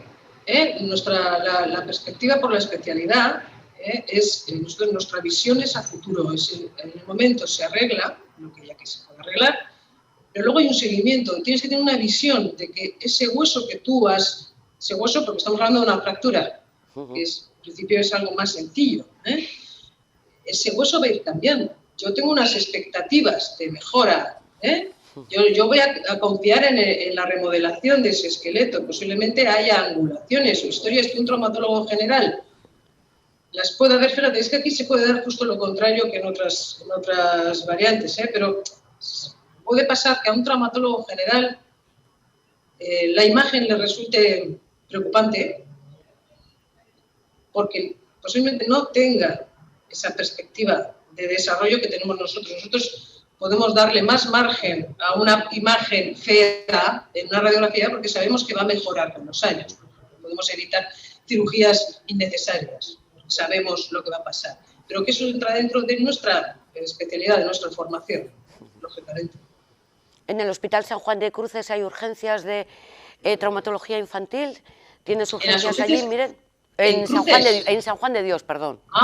En San Juan de Dios la urgencia es urgencia general, pero sí que es verdad que cualquier duda al respecto o cualquier maniobra que se salga pues, de un simple esguince, algo que pueda ser más complicado, pues eso nosotros lo vamos a asistir. O sea, se nos va a llamar o vamos a dar nuestra opinión. Un niño que tiene pies zambo, bueno, cuando digo niño, a ver, niño, niña, sí. ¿eso se cura? ¿Zambo? Un niño zambo, una niña zambo, sí. Entendiendo por zambo, vamos a entender por zambo. Eso.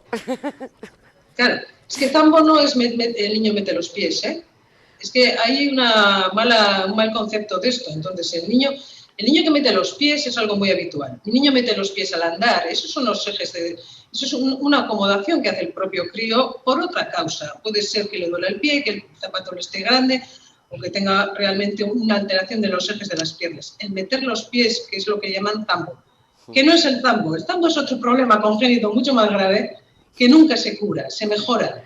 Intentamos que llegue a la edad adulta con un pie que apoye plantígrado y sin más historias, pero no tiene absolutamente nada que ver. El mete los pies se cura.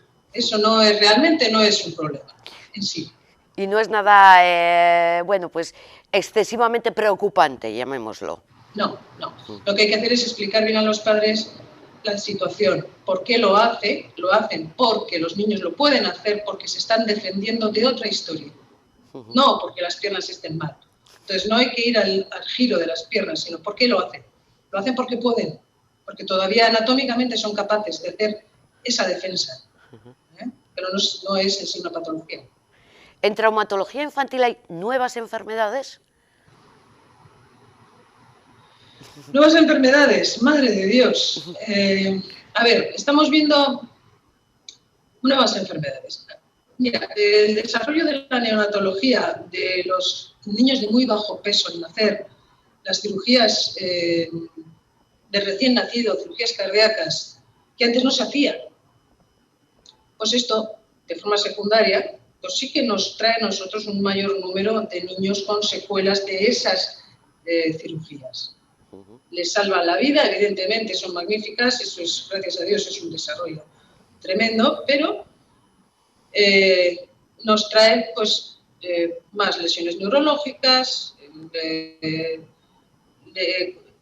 escoliosis graves por cirugías torácicas o cirugías esofágicas que se hacen en niños chiquitín. Se puede decir que son patologías nuevas, que es un poco el daño colateral, ¿vale?, de esas cirugías absolutamente necesarias. Porque claro, el niño, te repito, está vivo, conseguimos que sobreviva, pero son cirugías de riesgo que traen estas cosas que luego nosotros somos los que tenemos que verlas.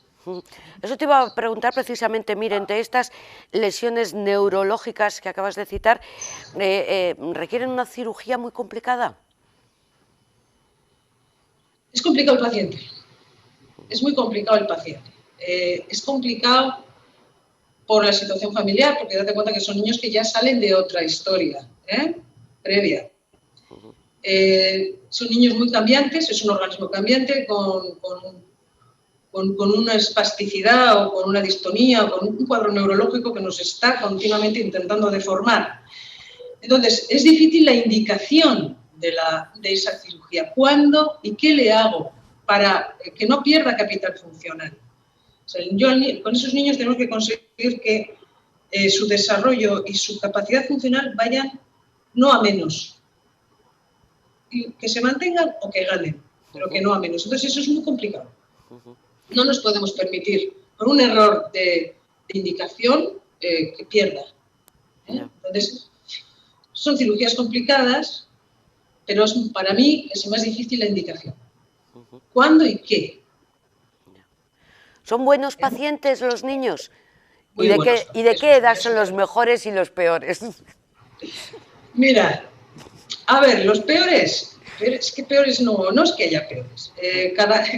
Los niños muy pequeños, pues mira, yo te voy a decir, sobre los 6, 7 años, por ejemplo, te ríes mucho con ellos. La verdad es que son muy agradecidos, además. Cualquier cosa, trato de decir, los niños que realmente han tenido algo y les has tenido que operar, o les has tenido... generan un vínculo que yo creo que el adulto no existe.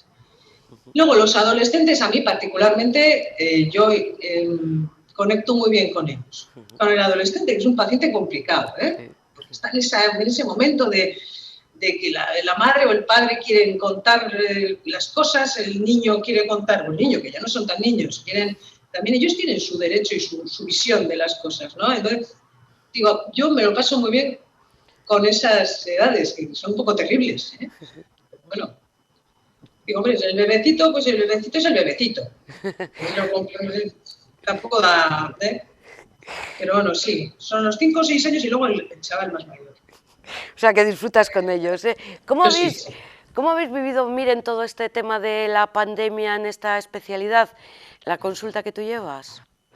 Pues a ver, aquí lo hemos vivido primero como todos, con angustia, con incertidumbre, con eso yo creo que no se libra a nadie. Nosotros el tema es que hay niños muy complicados, hay niños muy delicados. Luego los propios bebés tampoco sabíamos al principio a qué tipo de población va a ser la más afectada. Hay muchos pacientes que hay que verlos. Entonces, hemos estado utilizando y utilizamos la consulta telefónica para evitar viajes innecesarios. Sobre todo, ya te digo, niños que tengan alguna inmunodeficiencia, que sean muy jovencitos. Cosas que con una radiografía podemos informar a los padres, procuramos en la telefónica. Pero muchos han tenido que venir y muchos hay que verlos. Entonces, pues lo hemos vivido, y lo estamos viviendo pues como podemos, intentando primero al crío, cuando llega, quitarle un poco de hierro al asunto también, porque vienen, claro, ellos ya vienen con lo que oyen en casa y entran con un poquito de miedo, pero intentamos quitarle hierro, y como hemos comentado, la verdad es que son los que mejor se portan, ellos, con el tema este de la mascarilla, el gel, o sea que lo estamos viviendo como podemos, en resumen. Ya, lo que pasa es que, doctora, quizás muchos a cuenta de esto y por miedo han retrasado visitas que deberían haber hecho con antelación. Sí. Realmente, te voy a decir, al final es una especialidad nuestra que lo que es urgencia vital no hay. Lo que era indemorable porque había sido operado o porque estaba pendiente de cirugías y tal, eso lo hemos seguido teniendo cerca. La cirugía nuestra, la cirugía pediátrica, se puede decir que no ha parado prácticamente en pandemia. Entonces, bueno, no se nos han quedado en el tintero las cosas más graves. Se puede decir que eso se ha ido solucionando.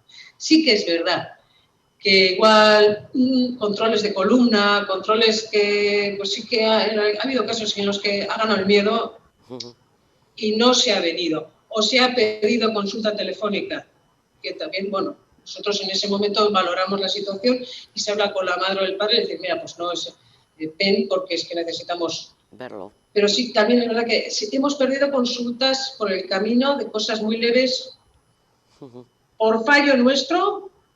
Quiero decir, porque cuando estalló la pandemia se anularon las consultas, quedó gente en el aire, que luego han sido los propios padres los que han ido llamando, oye, acordaros de mí, pues y le citas, nos ha pasado eso, pero también hay gente que se ha negado a venir directamente, que está citada y no ha venido. Efectivamente. Eso no es correcto tampoco. Pero ha habido mucho miedo al principio. Mucho, al principio mucho. Y hombre, ahora hay precaución, y es para tenerla. Es para tenerla. La situación no es ahora para relajarse. Te preguntaba antes, Miren, si había nuevas enfermedades en el tema de la traumatología y la ortopedia. Ahora me gustaría preguntarte si hay nuevas herramientas, nuevos tratamientos. Sobre todo en el tema de nuevas herramientas, a ver, los materiales, los instrumentales nuestros, los materiales que utilizamos en quirófano van evolucionando, cada vez son más finos, con aleaciones especiales pues para que no generen problemas en los críos. Y en eso está evolucionando lo que es el material quirúrgico. Yo te hablo porque al final soy cirujano. Mi corazoncito está en el quirófano. Entonces, en eso sí hay muchísima evolución. Hay mucha evolución en el tema de los corsés famosos, de la columna, porque sí que es verdad que antiguamente, bueno, hace 30 años ya los horrores con los hierros, las correas y tal, y ahora se hacen verdaderas maravillas con impresión 3D, adaptadas al cuerpo de los críos, que no pesan, que son, vamos, que muchas veces ni se notan debajo de la ropa.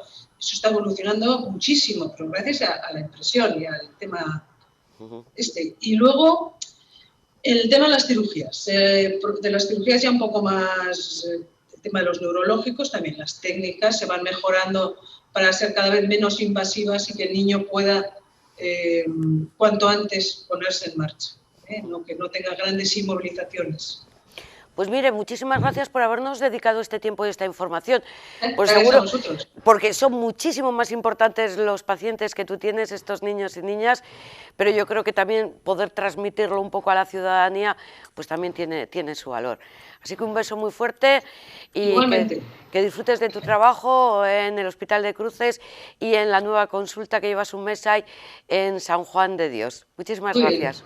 Gracias a vosotros. Un beso muy fuerte para la doctora Miren Cobos, especialista en cirugía ortopédica y traumatología infantil, que como les acabamos de comentar tiene también la consulta y además también con urgencias en el Hospital San Juan de Dios de Santurchi, que retoma además unas consultas, una actividad que ya tuvo en sus inicios este centro sanitario, allá por el año 1924, en las primeras décadas. Así que bueno, que claro, que la gente, los vecinos de toda esta comarca, pues pedían que se retomara de nuevo esta atención sanitaria. Vamos a terminarlo, vamos a hacer con otro sector sanitario al que tenemos muy olvidado, y ellos lo saben y de alguna forma también lo reprochan, y es el colectivo de los veterinarios. ¿Por qué? Porque este es un virus, la COVID-19, el coronavirus, que ha surgido de animales y, sin embargo, desde las instituciones públicas y privadas no se ha pedido la voz de los veterinarios. Vamos a escuchar al presidente del Colegio de Veterinarios de Vizcaya, a Álvaro Mateos Amán, explicarlo. Nos vemos mañana. Agur. La función del veterinario en la sociedad hoy por hoy está detrás de un montón de cuestiones como la sanidad, la salud pública.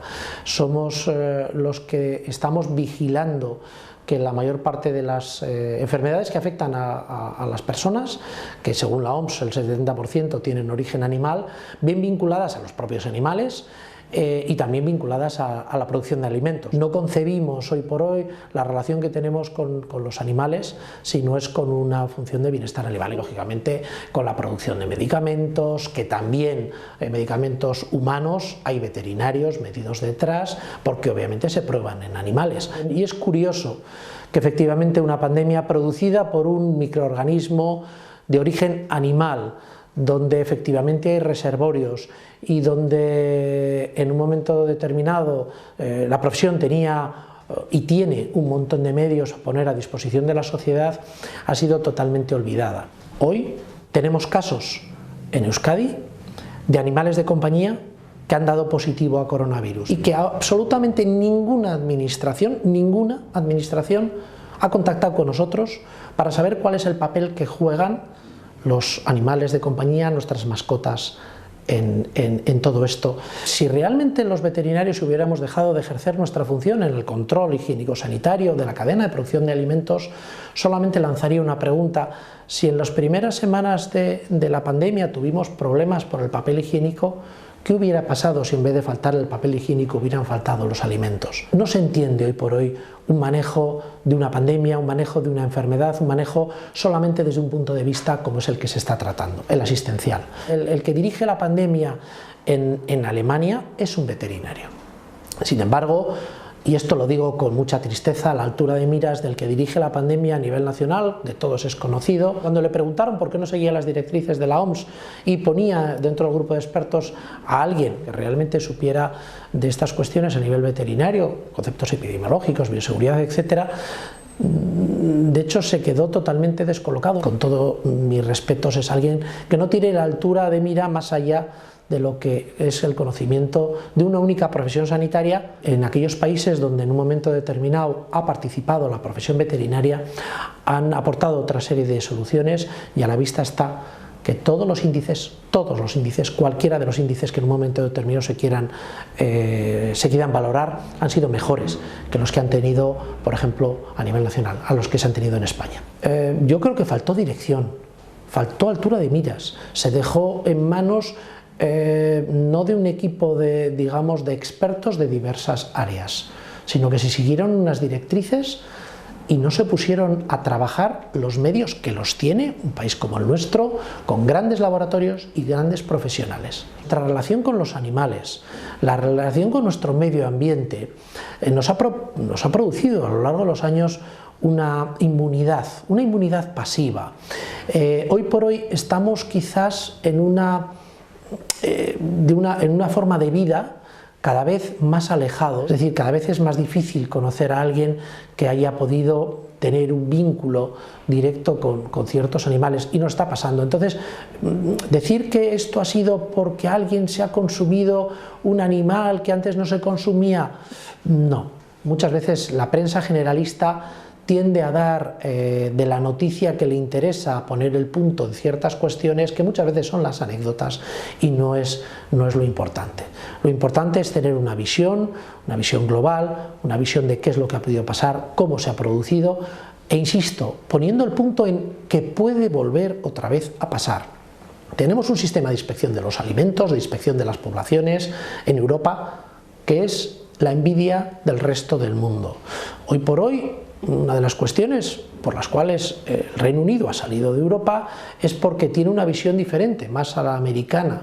En Europa tenemos una visión más legislativa, más de control, más de restricción. Bueno, pues lo primero que adoptamos como profesión fue aquellos equipos que a nosotros no nos sobraban, porque obviamente nosotros teníamos que seguir ejerciendo nuestra función hacia las mascotas, pero fue inicialmente de donar aquellos equipos que pudiéramos donar. Luego pasamos a ofrecer los equipos de respiración. En concreto en Euskadi no se llegaron a utilizar, a la gente le chocaba mucho, pero los mismos respiradores que tenemos en las clínicas, la gente tiene que entender que es exactamente el mismo respirador que se utiliza en humanas. Cuando un matadero, como por ejemplo los alemanes, de la noche a la mañana tuvieron que cerrar, eran mataderos que estaban sacrificando pues del orden de 10.000 cerdos al día. 10.000 cerdos al día, teniendo en cuenta que como mucho te van a entrar, pues, no sé cómo deciros, unos 200 cerdos en un tráiler para que la gente se ponga en situación. Estamos hablando de un montón de tráilers en fila que todos los días estaba sacrificando ese matadero. Nos genera un problema de bienestar animal. Los ganaderos, cuando están criando un producto, están criando un animal, ese animal come todos los días. Y si llega al peso de sacrificio, llega un momento determinado en que tiene una necesidad imperiosa de sacarlo, porque si lo sigue alimentando engorda, y si engorda más de un nivel, ya ese animal se sale un poco de los límites en los que puede entrar a matadero. Nos genera un problema verdadero de bienestar animal. Y luego ha habido un tema de producción de alimentos o ya producidos en los restaurantes les han cerrado de la noche a la mañana. Tenían alimentos que los tenían con unas caducidades. Entonces, claro, esto ha supuesto un verdadero trabajo que creo que se está haciendo bien. Las propias grandes compañías también lo están haciendo, es decir, que muchas veces se nos dice y se nos achaca que tenemos que reducir la basura alimentaria. Que la gente se imagine que de la noche a la mañana, si se produce una interrupción de una cadena de suministro, que estás produciendo un montón de alimentos, estos alimentos de la noche a la mañana lo estás produciendo en función de una expectativa, esa expectativa no se produce. ¿Qué hacemos con esos alimentos?